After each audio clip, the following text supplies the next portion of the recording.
this song for ya.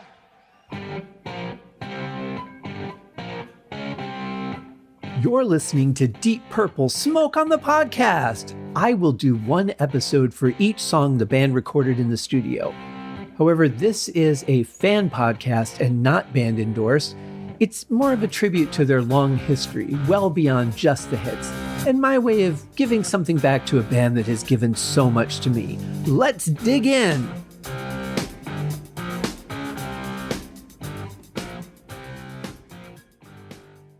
Hello and welcome to Season 2, Episode 2 of Deep Purple Smoke on the Podcast. I am your host, Scott Haskin, here with another song, this one from the Book of Taliesin. Hope you guys enjoyed the last episode with John Matola from the Deep Purple Podcast. Always have fun hanging out with either John or Nate or both of them, or when we do like a whole group thing on a Christmas podcast for their show, the Deep Purple Podcast. Great guys, great show. Absolutely love every bit of it, even the Candy Givens episode. Now, this album production so far has been better than Shades of Deep Purple. The panning is a little bit more intelligent. It's a little more audible for me. I've certainly gotten used to it, and just, you take it as it comes. You get what you get. But doing a critical review, I'm seeing things a little bit different or noticing things a little bit differently than I would just putting a record on and listening to it. And this album has just such a unique sound to it overall. It's crisp in a way, and it's mellow in a way, but it's also very powerful. And this song, I think the one we're covering today, just shows that full spectrum of it all. It's one of my favorite Deep Purple songs, believe it or not. It's one I've listened to many, many times.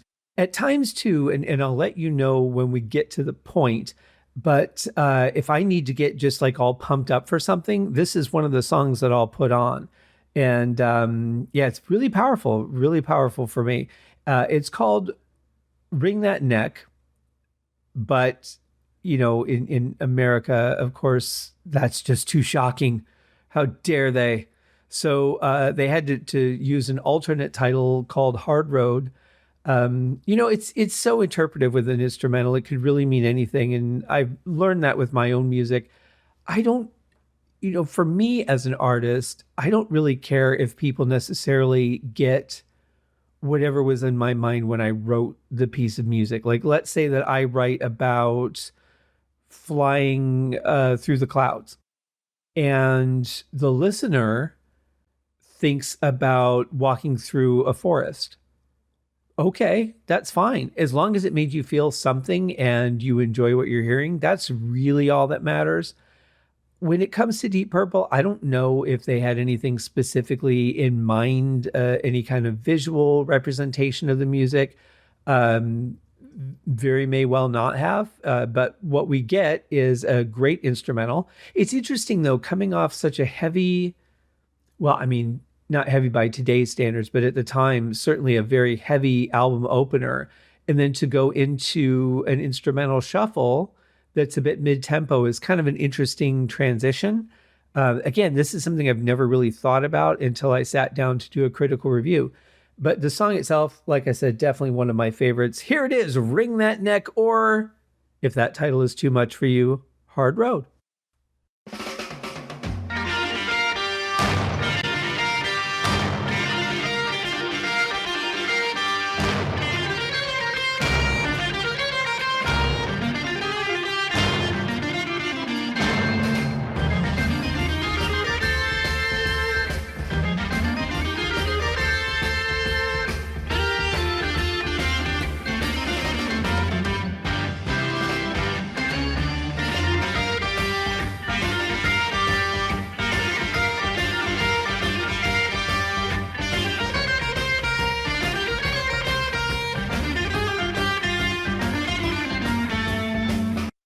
Such a cool and intricate riff, and especially that last part, just the way it just drops down just a little bit, adds just a little bit of spice to it.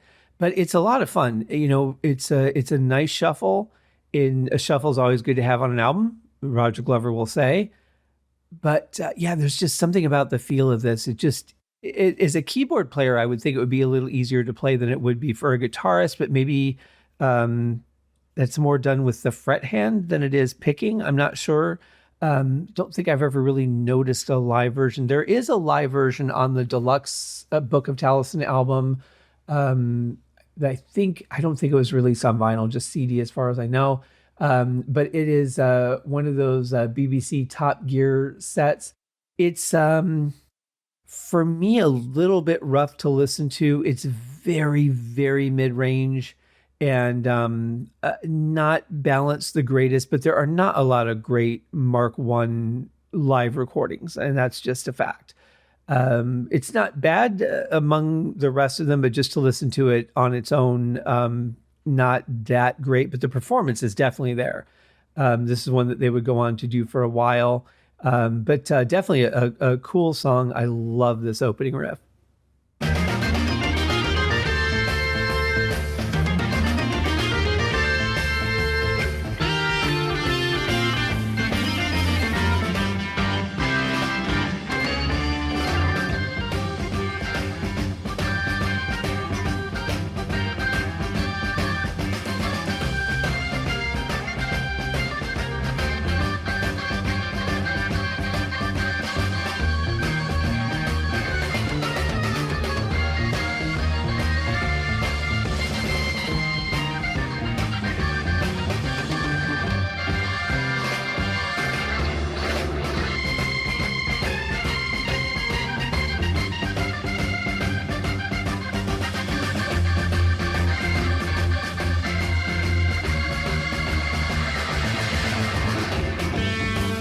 Well, the first solo goes to John Lord, and if that solo doesn't just peel off a couple layers of your face, I don't know what will.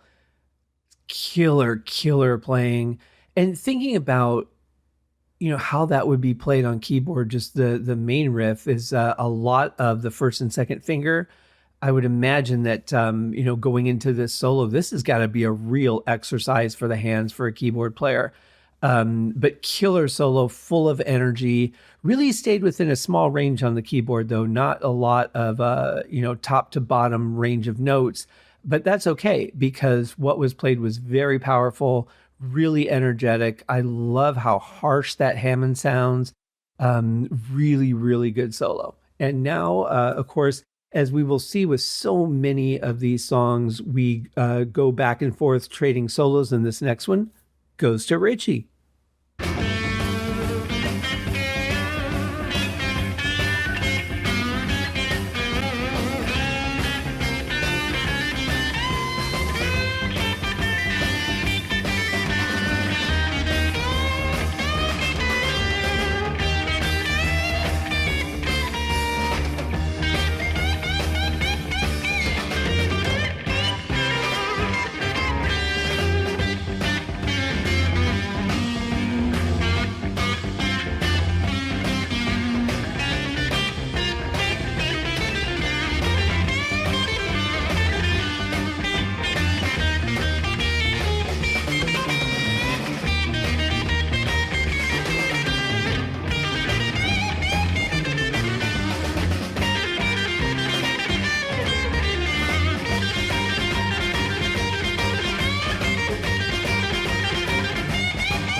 That is a minute and 20 seconds of just energetic soloing.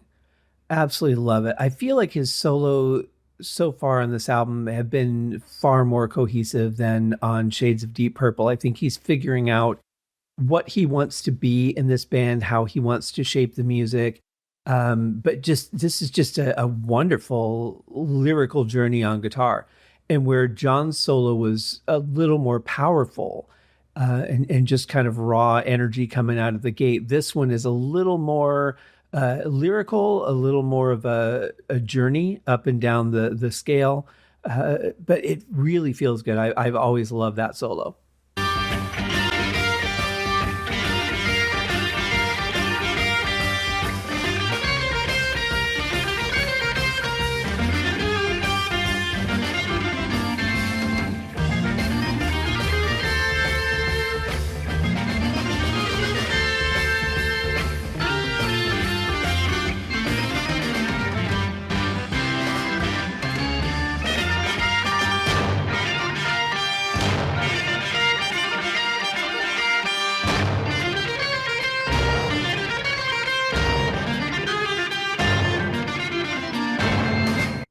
I like that increase in octave in that last section. That adds quite a bit of power to it. Also, the huge tom sound that we're getting out of Ian Pace. And I really want to say that he's using like concert, like big concert toms on top of it, like overdubbed, because that it just sounds way too big to be a floor tom to me. Also, it sounds, and it's hard to say because the snare is very much like it was on Shades of Deep Purple. It's kind of a little bit difficult to make out, but it sounds like he's playing this as a double shuffle on the snare.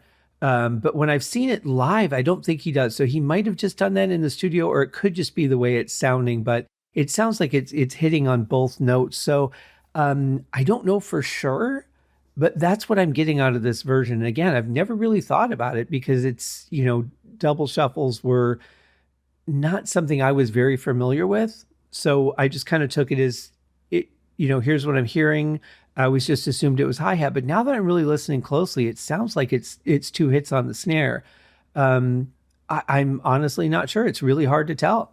But what I do love is the feel and the sound of the song. I mean, overall, it just has a great energy to it. It's not that fast of a tempo, but it doesn't need to be that fast of a tempo for it to, sound powerful.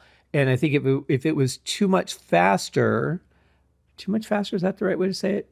If it was any faster, the notes wouldn't be discernible. It would just be too much, the way they would have to play it differently, and it would be completely different feeling. So it wouldn't really work the same. But I really love what we're given here. Also, I want to point out underneath Richie's solo, especially towards the end of that solo section, we were getting a lot of up and down the neck from Nick, which again, like that adds so much in the way of dynamics to a piece of music.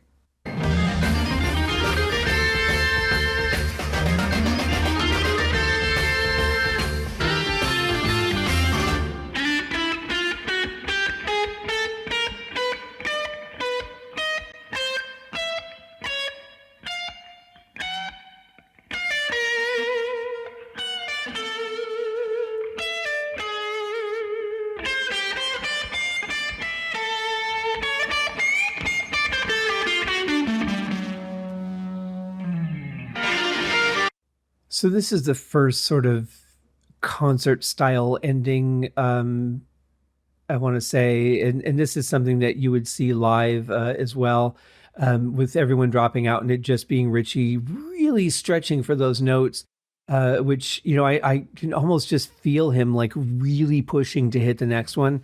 It's such a weird thing because when you hear it, it's just notes. He's certainly not playing anything that's difficult to play or a real stretch, but there's just something about the feel of it to me where maybe it's the pause that it's so dramatic, but it just feels like he's really stretching to hit that note. Like it's almost painful to do, but he's determined to do it. It's the weirdest thing. Now, I said earlier that this is one of the songs that, I'll use to get myself pumped up. And here's the point we've hit where it really starts to do that for me. I mean, it's just a fun song anyway. I mean, it's just a great song to listen to and very energetic. But this next part, and it's really the drums, it's the way we come in from the concert toms to the snare fill that really just has a killer, empowering sound for me.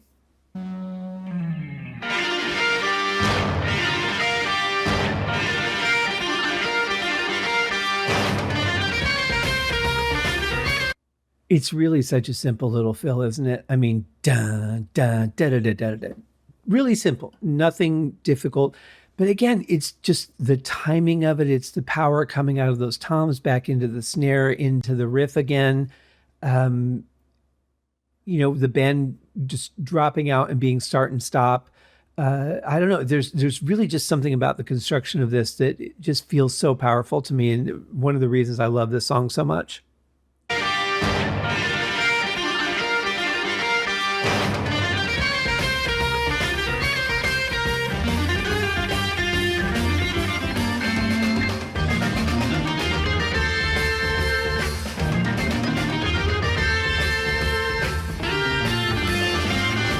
Before we get to Richie's second ending here, I think part of it too, why that part seems so powerful is that Nick is dropping down a note and then running back up to the normal note he would play. And I think that just extra note really adds a bit more depth and power to it as well. I don't think I ever noticed that before, at least not consciously anyway.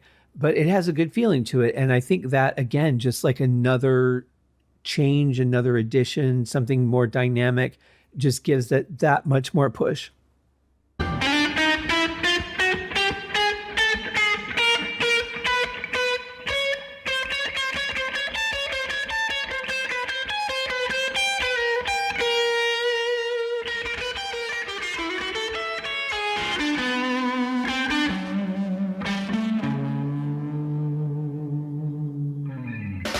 So one issue that I do have with this, and they did this a little bit on Shades of Deep Purple, only far more harshly, is that they're still like taking the pan knob and riding it back and forth during his solo as if that adds some kind of dynamic to it. And honestly, it doesn't work for me.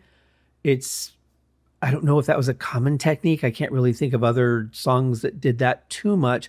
I mean, if you're doing it on, let's say, a beat, where you're like one beat to the left, one beat to the right, and you're going back and forth and doing something even, that makes sense. This is just kind of like somebody wiggling the knob a little bit with no rhyme or reason to it. And it doesn't throw me off, but it doesn't, I think it would have been better if they just left it alone.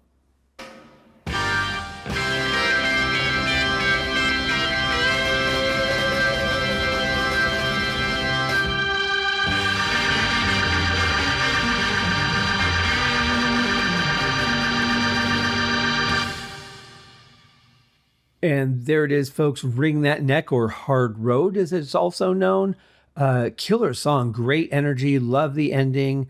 I think the second solo, I mean, I don't know. I'm just so used to it. I don't know whether it makes sense or not to have that in there. The second ending solo with Richie by himself. I don't know if it's necessary or not, to be honest. I'm just so used to the song as it is that it's kind of hard for me to judge that. And that is going to be a challenge through this series because I'm so familiar with all of these songs. None of these are going to be first listens. There's songs that I'm very, very familiar with. When we get to the newest album, Equals One, I'm actually less familiar with that only because it's the newest one. But I've still run through it a bunch of times. I'm pretty familiar with the songs, just not all of the changes and dynamics, not all the depth of it either. I'm sure that there's some things I have yet to discover in that album, but everything before that, Bananas, Rapture, The Deep, Whoosh, all of those albums I'm very, very familiar with. So it's part of it is just a matter of trying to find a way to step out of what I know and just take what I hear as I hear it versus just accepting this is how it is. And maybe that's okay too. It's not going to change. If I like something or don't like something like this panning, no one's going to go back and unpan that just because I didn't like it. It is what it is. We get what we get, and that's that.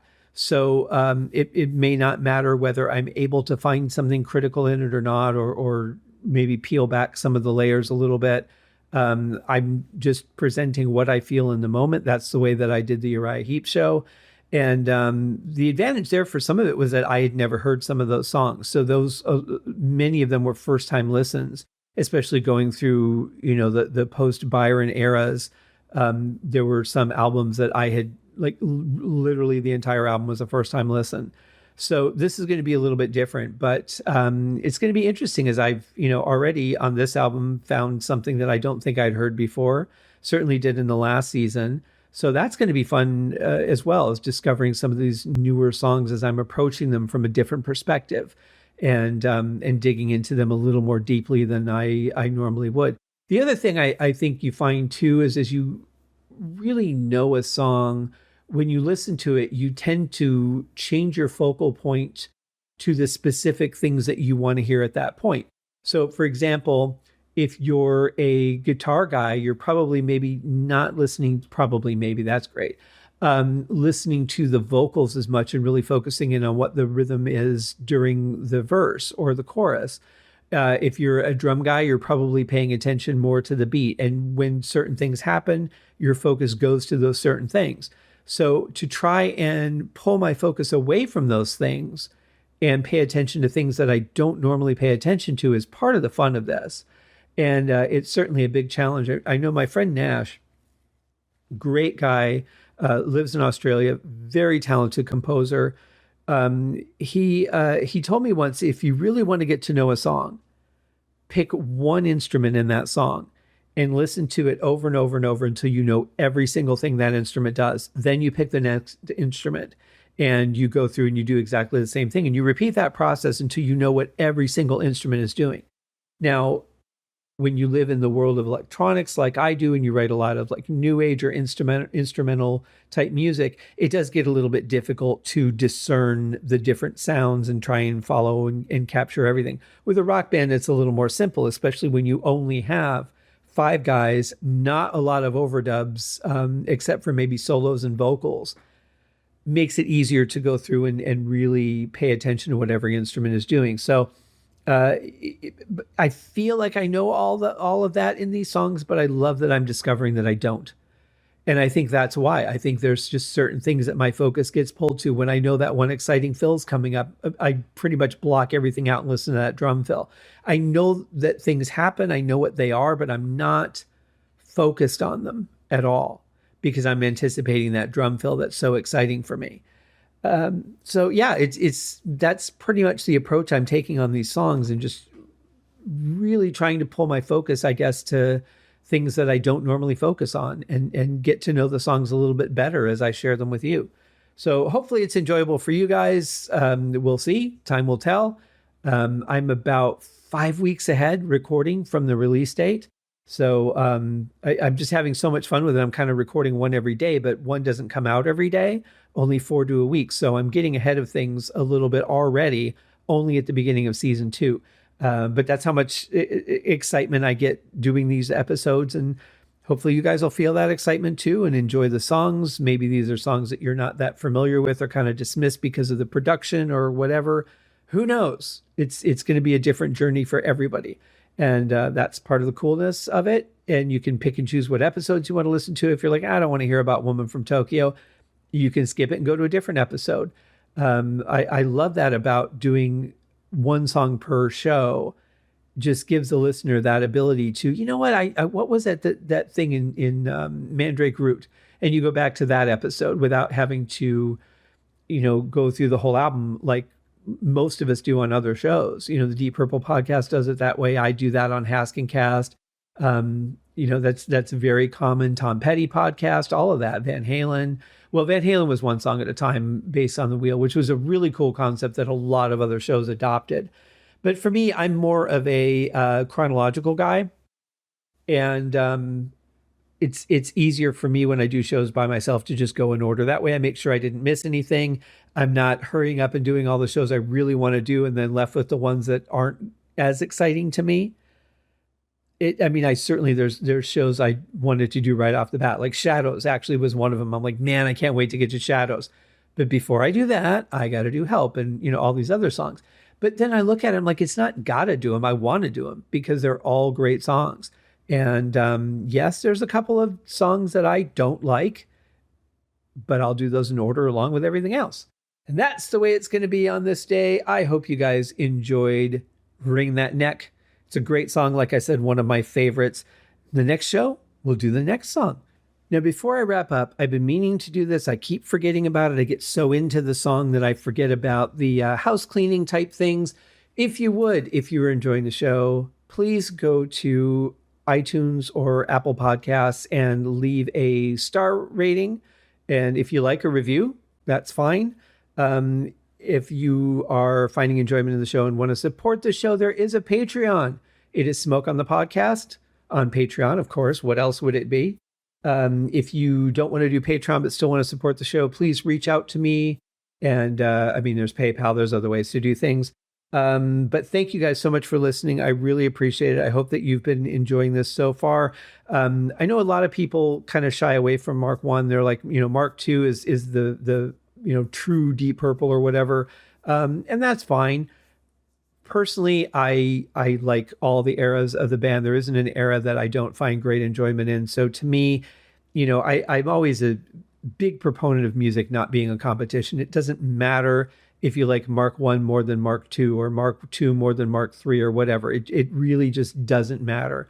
It's not a competition. It's not a fight. It's just about enjoying what you enjoy in music. And I think every era of Deep Purple had a lot to offer.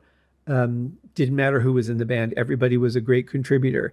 It would have been nice to see another album with Tommy Bolin, I think, because I love Come Taste the Band so much. But, it's one of those things where I battle between I wish we had this or I wish we had that versus, but if we had that, we wouldn't have had this other thing. I wish Ian hadn't resigned from the band and then Roger been forced out. But had that been the case, then we wouldn't have gotten Burn, which is an amazing album. So, and then, well, I'm never going to create a scenario where Rainbow doesn't exist. So not going to go that far. But you know what I mean? It's we can only take what we have and all the, wishes and what ifs and all that at the end of the day really don't matter, because what matters is what we are able to access. And, at the end of the day, Ian leaving really changed the trajectories for other people. And then, he eventually came back to the band a couple of times, and we'll cover each and every one of those songs. I can't wait to get to them all. It's going to be a fun journey, guys. Anyway, thanks for your time. Thanks for listening, and have a great day. Cheers.